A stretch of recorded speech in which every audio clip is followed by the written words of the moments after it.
Азыр биз Каракол шаарын жана Ак Суу районун байланыштырып турган Каракол-Маман жолунун жээгинде турабыз. Бул жерге бир сыйра эле көз чаптырып өткөндө аталган аймактын Таштанды таштай турчу чордонго айланып баратканын баамдоого болот. Таштандыдан сырткары бул жерге малдын дагы жансыз өлүктөрүн таштап кетишкен. Эми жазды утурлай күндүн жылышы менен бул жердеги абанын абалын өзүңүздөр баамдасаңыздар болот.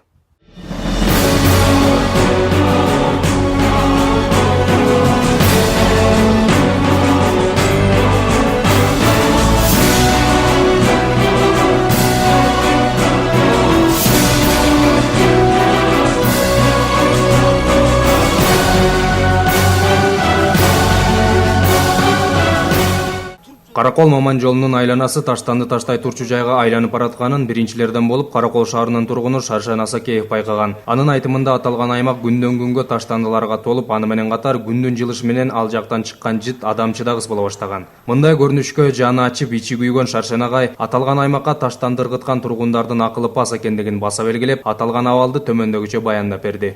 Мен айтар элем, ушу Караколдун тургундарына, жана бу Ак Суунун тургундарына, ушул жол менен Ак Суу районунун тургундары ушул жол менен өтөт, эртели кеч. Анан кайрылат элем, бул эмне деген имандуулук, бул эмне деген маданиятсыздык.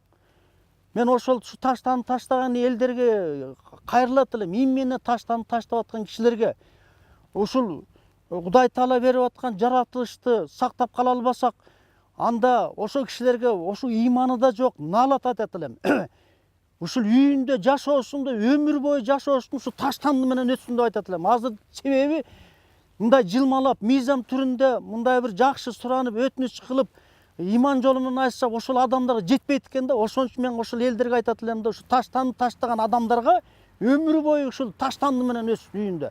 Бул эмне деген жакшылык? Кудай Таала берип аткан мына чет мамлекеттен бери келип, ушу биздин Кыргызстандын жаратылышына суктанып, ден соолугун чыңдаш үчүн ушул жерге бир анча мынча акчасын аябай, убактысын аябай ушу биздин Кыргызстанга келип эс алып, ден соолугун чыңдап кетет. А биз болсо өзүбүзгө Кудай Таала берген жаратылыш сактай албай, мына шылдың болуп, өзүбүздүн ден соолугубузга мына чындап келгенде биринчи душманды мына өзүбүз жасап атабыз.